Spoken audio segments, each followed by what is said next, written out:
Hey, the great Holly Smith.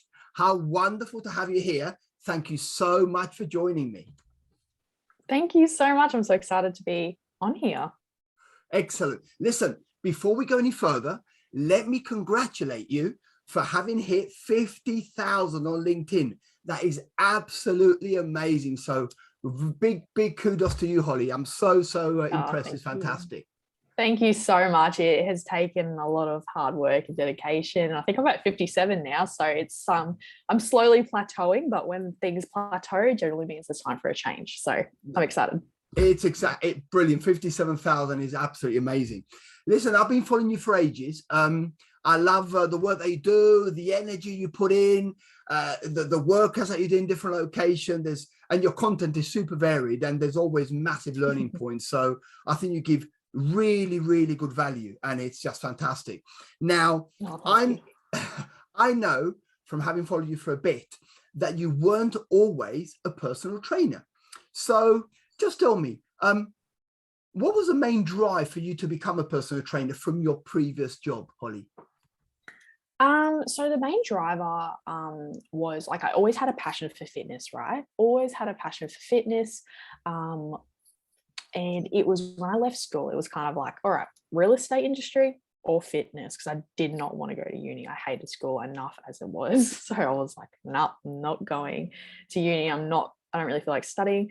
So I tried real estate first, and I was always interested in, like, my dad always flipped houses and stuff. So I was always interested in the market and all that kind of thing. And I was like, you know what, I'll give real estate a go first. Got a job at Ray White. I worked for Ray White for a while, for over a year. And then I got to a point where I was getting paid basically so badly that I couldn't even afford to live. It was so bad. But for some reason, I just stayed there. Like, I was looking for other jobs at the time, but I was like, you know what? I just really want to do my fitness. So, you know what, through the whole entire time I was working there, like through every single spare second I had, I was literally studied my Cert 3 and 4. I actually already had my Cert 3 in fitness. I did my Cert 4 in fitness. And then I literally built my website. I literally like designed and created my business while I was still working there.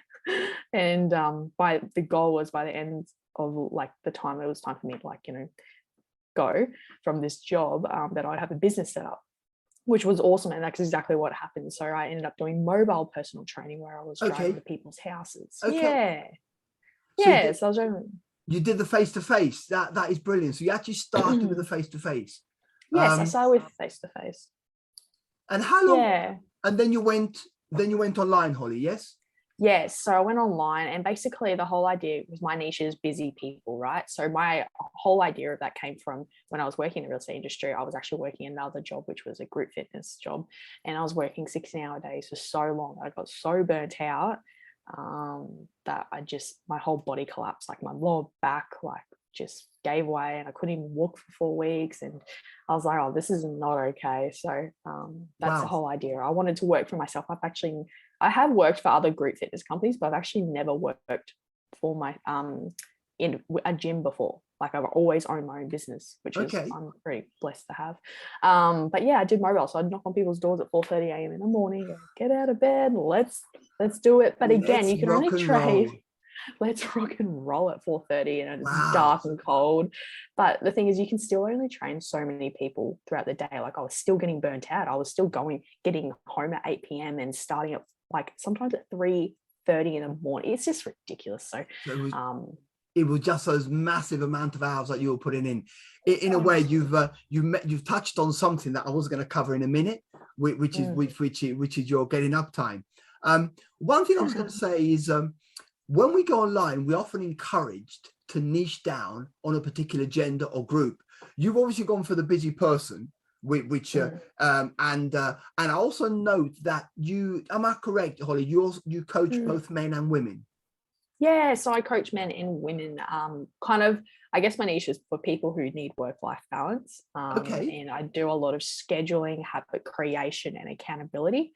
And it goes more internal, I guess, in regards to not just here's your meal plan, here's the exercise program, good luck. But it's very much like a hand-holding kind of weekly thing that I like to do. Yeah. And men and women, I love to coach. Like I remember I had a coach like ages ago say, oh, you should only coach women because you can relate to them. You know what? Most of my clients were men. And I love coaching men. Like I just got along with them really well. I love women too, but I was like, it doesn't matter what gender you are. I'm going to coach you. In the last 12 months, Holly, if you were to, I'm just intrigued, what would you say your split is over the last 12 months in terms of men and women? What sort of ratios would you say roughly? I wonder if you've done you've just done a bit of counting. Okay. It's always been the last 3 years, 80% men, 20% women. Wow. 80, really? That's interesting. Yeah. That's interesting because when you said that, it makes sense. I can see, that makes sense from what you just mentioned. I recently, so here's my little 2 pennies worth. So I sell myself as a male coach, and I coach men over 40. However, I've had a number of women come in and say, will you coach me? So I said, yes. And then recently I tallied up, and it turned out that 1 out of 4, so I'm actually at 25%, actually slightly. No way. Yeah, actually 1 out of 4 is a woman. And that's over the last couple of years I've been coaching. So it wasn't planned that way, but offers been through referrals, someone who's been through the program, the partner or someone they know. And so it's interesting. We actually very similar ratios there, funnily enough. For that's really interesting. Hey. Yeah, that's awesome. That's awesome. I was going to say, I know you're huge into habits, and to be honest, that is something that really, again, habits is, as we both know, you can only be so motivated, you can only have so much of a good plan, but it's habits that will get you from A to B, because it's a sort of regimented approach to habits. I will share this with you. I'm sure you're very familiar. However, I'm going to share it with you. This is a great Atomic Habit. I knew you were going to pull that book James up. Clear, who I'm a big fan of James Clear. Here's my question to you, because I know, incidentally, I saw one of your videos and I paused it. I went, what time does she get up? And it said very clearly on your diary, it said 4:30. I went, blimey, that's an early start. So here's my question to you. Have you always been an early riser, or is this something you've actually developed over the years because you can see a benefit of it? Yeah, so I've always been an early bird. Like I love the mornings. I love everything about the mornings. I love the peace and quiet. I love the fresh air. I love coffee. Like I love walking in the morning. Everything. I love mornings, right? And like nighttime is a different kind of beauty, I guess. But I work best, and I know my productive hours are before 12 p.m. Like that's my productive hours. So if you want me to be switched on and sharp, you talk to me before then. So basically right now I'm waking up at 5. I have changed it over the last few months, just because like I've moved around a lot and I've been doing a bit of later nights. So therefore you've got to actually counteract, like, you know, if you're staying up later because you've got other things going on, you've got to really like look after yourself. And at the end of the day, Holly, if you move it by half an hour, it's not a major drama. It's just something that fits in better with your pattern. But I've got a question for you. So, because I'm sure people listening to this will go, crikey, Holly, you get up 4:30, 5 o'clock in the morning. What, every day, 5 days a week, 6 days a week? So just share a little bit more. Do you have a way of recharging maybe the weekend? Do you have a break in the middle of the week? How do you do that? Getting up early? So like I've always been like quite disciplined, and I think like, you know, working 16-hour days, you have to be disciplined. So that's where I learned the habits, right? And I've always been obsessed with habits. So like trying different routines and different habits and daily schedules, and I love all that. So basically if I wake up at 5 a.m. in the morning, then my bedtime is generally 9. So do you want me to give you a bit of a rundown of my daily routine? Does that make sense? I know you're super busy, and I'm just intrigued, because if you get up at 5 and you go to bed at 9, I'm just wondering whether you do that Monday to Saturday. Oh, yeah. Or is it a day that I'll tell you what I do in a second, but then I'm much older than you, so I need to find strategies that work for me. Yeah. So I'm just intrigued what someone like you would do. So Monday to Friday, I only wake up at 5 or 4:30, depending on theirs, because this is like my strategy that I give. Like a lot of people say, like Craig Valentine will be like, oh, hey, you know, you got to wake up no matter if it's on the weekend, the same time every single day. And yes, that does help your body's clock system. But I love my weekends. I love relaxing. I love doing whatever I want when along. And I think the break of not waking up to an alarm I think that's very important, and it's actually very healthy for you. So that's why I like to do it only Monday or Friday. But yeah, I'll wake up, I'll generally depends what day it is. Sometimes I like to go and do a cardio session. So that's Monday to Friday. So on Saturday, would you wake up maybe seven-ish maybe, or 8-ish, or would you actually naturally? Yeah, okay. Probably. I don't sleep any past 8 o'clock. Yeah, it'd be very difficult. Honest. I get that. Yeah, I suspected that was the case. Usually 6:30. Yeah. I'm very similar to yourself, Holly.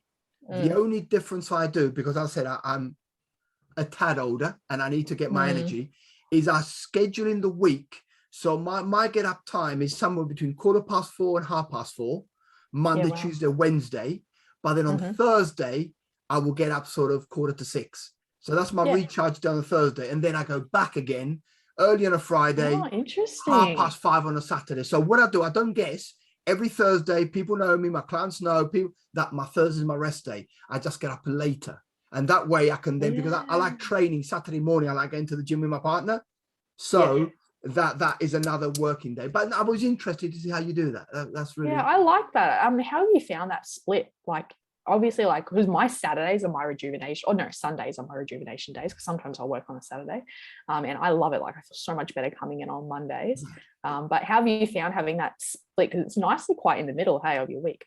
Yeah, that's what I did a post a few weeks ago saying my Thursday is my Friday, is my new Friday, because that's the day that's what I take off. I was going to ask you something else. Sure. What would you say if you're looking at the habits we just discussed, what would you say are your handful of habits that really make you fire on all 4 cylinders as you want? So you can only give me 5 habits, and these are Holly's top 5 habits that people are going to go and say, wow, that's what I need to focus on. Yeah, I love it. So 5 habits. Oh, that's hard, but definitely you're knowing what you do every hour of the day. Wow. That is a really big how powerful. habit. It's massive, and it seems very overwhelming for most people. But if you don't know what you're doing every hour of the day, you're actually not doing anything, because you don't know what you're doing. That's kind of like my philosophy around it. So understanding your schedule and, basically scheduling. That could be it. Scheduling, right? Okay. Exercise, whole foods. Okay. If I'm tracking macros or not, just eating whole nutritious foods. Reading before bed. That's my non-negotiable habit, is my reading before bed, right? Absolutely brilliant.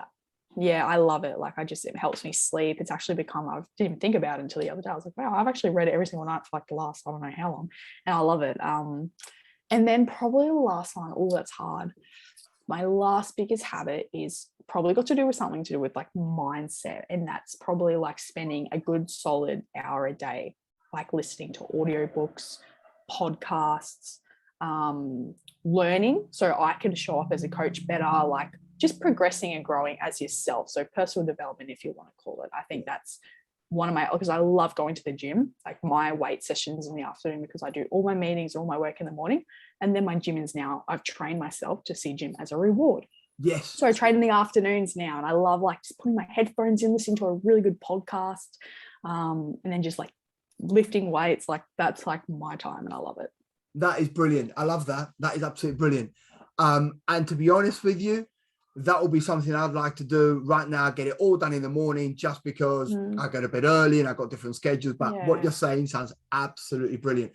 And to be honest with you, for most of my years, I guess, or at least half of the years that I've been weight training, I used to do as a young guy, I used to do it your 6 o'clock in the evening, meet up in the gym and have a workout. And I did that for many, many years, that sort of evening workout. Yeah.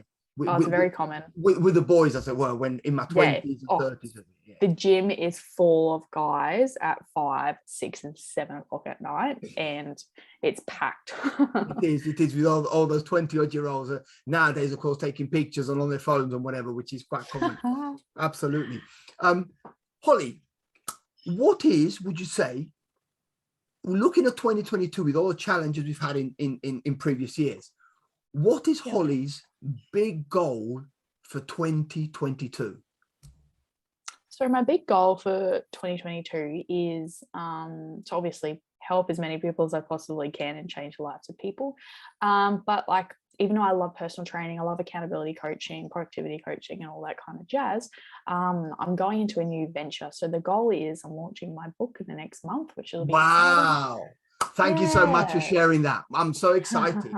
That is that is brilliant. That is so good. Yeah. So the book's all about happiness habits. So wow. Yeah. So I will be getting that book. Rest assured, I will be getting that book to put into my collection and read. That's brilliant. Oh, I'm sure you're going to get some very good hacks and very good ideas and very good insights. I'm really looking forward to that. That's excellent. Oh, thanks, Heck. Yeah, no, I'm really excited because it's just the little habits that have changed my life to become happier, you know, internally and not just service level. So yeah, no, that's going to be my new business venture. Brilliant. How exciting. Well, listen, Holly, there's been so much to take away, so many good hacks that you shared with us, and so much energy that you radiate is absolutely fantastic. And what can I say? Thank you for spending some time with me and sharing your ideas with our audience. Oh, thank you so much. I really appreciate it. Thanks for having me on. Thanks, Holly.